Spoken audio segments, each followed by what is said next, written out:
देखिए, आजादी के बाद पहली बार देश में जातीय जनगणना होने जा रही है। संविधान की आत्मा ये रचयिता रहे हैं डॉक्टर भीमराव अंबेडकर, और उनकी द्वारा जो निर्मित संविधान है उसकी रक्षा बहुजन ही कर सकता है। दो दो प्रधानमंत्री बनते हैं आपके परिवार से, लेकिन तब भी आपने संविधान रचयिता को भारत रत्न देने का आपने काम नहीं किया। अब जो जातीय जनगणना होगी वो जोड़ने का टूल किट है, वो जोड़ने का प्रयास है। जाति जनगणना और आरक्षण दो ऐसे मसले आ चुके हैं जो ना कि सिर्फ बिहार में, पूरे देश में एक राजनीतिक बवाल खड़ा करते हुए नजर आ रहा है।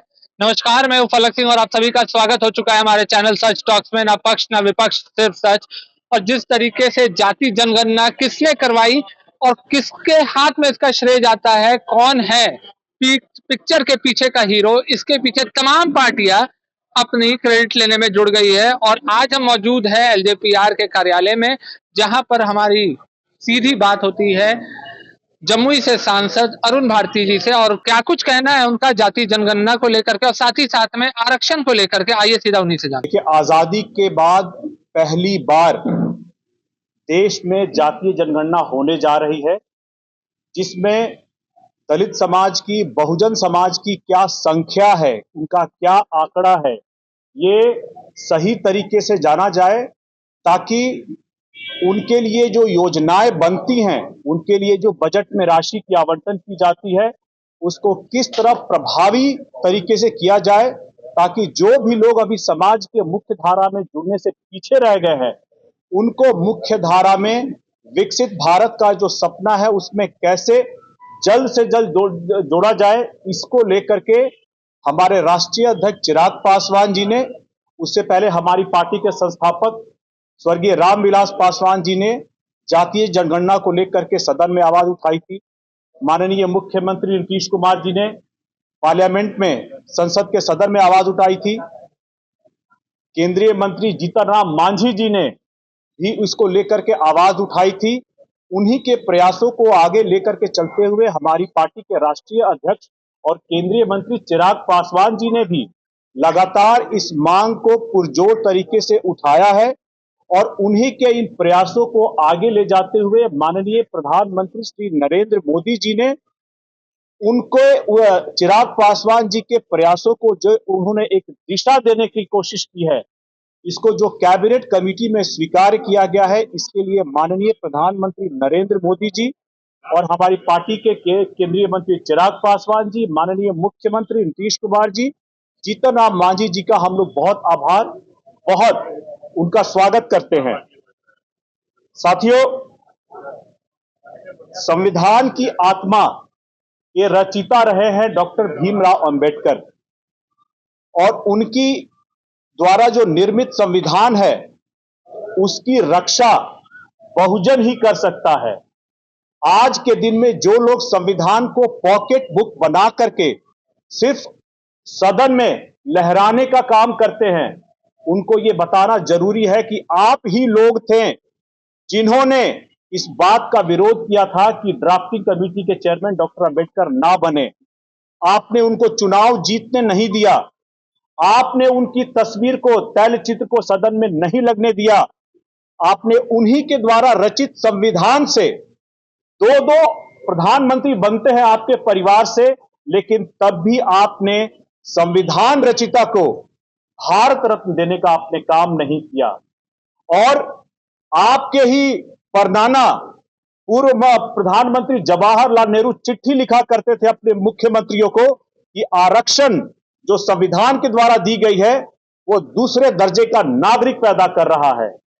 आपके ही पिता ये कहते थे कि मैं उन बेवकूफों को नौकरी में आरक्षण नहीं लेने दूंगा, और आज आप संविधान को बचाने का ढोंग करते हैं, उसको संरक्षण देने का जो नाटक करते हैं, उसका पर्दाफाश इस जातीय जनगणना के केंद्रीय कमेटी के फैसले से हुआ है। क्योंकि जब 1931 में जातीय जनगणना पहली बार की गई थी, वो बांटने के लिए की गई थी, वो बांटने का टूल किट था। अब जो जातीय जनगणना होगी वो जोड़ने का टूल किट है, वो जोड़ने का प्रयास है, जिसके लिए हमारे नेता और प्रधानमंत्री जी का बहुत बहुत आभार है। संविधान बहुत जरूरी है साथियों, इस बात को ये बताने के लिए, ये जातीय जनगणना जो है वो जोड़ने के लिए है। जो बाकी लोग प्रचारित कर रहे हैं, जो आज क्रेडिट लेने का काम कर रहे हैं, वो कहीं से वो इस क्रेडिट के लायक नहीं है। जो असली जिन लोगों ने इसके लिए सही तरीके से केंद्रीय मंत्रिमंडल में रहते हुए प्रयास किया है, ये उनको क्रेडिट जाता है। हम लोग इसी सिलसिले में जो बहुजन समाज के लोग हैं, उन सभी का धन्यवाद करने के लिए, अपना आभार प्रकट करने के लिए, अपने नेता चिराग पासवान जी का चंदन वंदन और अभिनंदन करने के लिए आने वाले समय में लगभग 18 मई से नालंदा के बिहार शरीफ स्टेडियम से एक बहुजन भीम संवाद समागम हम लोग शुरू करने जा रहे हैं, जहां पर बहुजन समाज को लेकर के जो संवाद होगा, उनका समर्पण होगा, उनका समर्थन होगा, उसको उस माध्यम से हम लोग बिहार में, जिसका आगाज हम लोग नालंदा के बिहार शरीफ स्टेडियम से शुरू करेंगे, वहां से शुरू करके हम लोग बिहार में हर जगह ले जाकर के इसको प्रचारित करने का काम करेंगे। ये नालंदा से चुनने के कई कारण हैं, लेकिन ये मैं आपके विवेक पर और आपके लॉजिक पे छोड़ता हूं कि हम लोग नालंदा से शुरू क्यों कर रहे हैं। वहां से इस बात का मैं आपको आश्वस्त करना चाहूंगा कि हर तरह से हम लोगों को वहां हर जगह से समर्थन मिल रहा है। आरक्षण का कैप बढ़ाने की मांग देखिए, आरक्षण का कैप तो ऑलरेडी बढ़ गया है। जब हमारे संस्थापक स्वर्गीय रामविलास पासवान जी ने ईडब्ल्यूएस के लिए आरक्षण मांगा था 10%, अभी आरक्षण का जो दायरा है लगभग 49 पॉइंट कुछ प्रतिशत के आसपास है। तो जब ईडब्ल्यूएस का आरक्षण दिया गया, तब तो आरक्षण का दायरा ऑलरेडी बढ़ चुका है। जातीय जनगणना से अब आप आंकड़े आने दीजिए, संख्या आने दीजिए, उसके बाद अंग्रेजी में कहावत है, let's cross the bridge when it comes. एक एक करके सीढ़ी चढ़ते हैं, जैसे जैसे जो उसमें आंकड़ा आएगा, उसी के हिसाब से समाज के, बहुजन के हित में फैसले लिए जाएंगे। कहा जो आप कांग्रेस के दबाव में कर रहे हैं, क्योंकि 11 को वो ऑलरेडी करवा चुके हैं, अगर चाहते तो आप लागू कर देते, आप लोग सत्ता में डालते। और राहुल गांधी को जाता है क्रेडिट जो उन्होंने आप लोगों से करवाया है। देखिए, कांग्रेस का जो ये कथन है दबाव में किया गया है, मैं कहूंगा कि ये माननीय प्रधानमंत्री जी नरेंद्र मोदी जी और चिराग पासवान जी की जनता के प्रति लगाव के कारण किया गया है। ये किसी दबाव में नहीं किया गया है। दबाव में तो कांग्रेस ने किया था 2011 में, लेकिन उसको, उन आंकड़ों को लेकर के न कोई योजनाएं बनाई गई, न उन आंकड़ों को सार्वजनिक किया गया, और न ही बहुजनों के साथ न्याय किया गया। जब उनके पास 2011 के आंकड़े आ गए थे, तब उन्होंने उसको दबा क्यों दिया? जिस तरह से वो बाबा साहब डॉक्टर अंबेडकर को दबाते रहे, जगजीवन राम को दबाते रहे, और फिलहाल अभी जब चुनाव हारना था तो के सुरेश जी को दबाते रहे। जवाब तो उनको देना है। सवाल अब उनकी तरफ है कि वो बार बार हारने पर ही क्यों अपने दलित नेता को आगे करते हैं, और दलित नेतृत्व को क्यों कांग्रेस में बार बार दबाने का काम करते हैं। उनको पता है कि बिहार विधानसभा का चुनाव हारने वाले हैं, इसीलिए उन्होंने राजेश राम जी को आगे कर दिया है, ताकि हार का सेहरा एक दलित के माथे ही फूटेगा। हमारी तैयारी पूरे के पूरे 243 सीटों पर रहेगी, और जब मैं ये बोलता हूं तो मैं बड़ी ईमानदारी से बोलता हूं कि हमारी तैयारी पूरे 243 सीटों पर होगी। गठबंधन की अपनी मर्यादाएं हैं, सीमाएं हैं।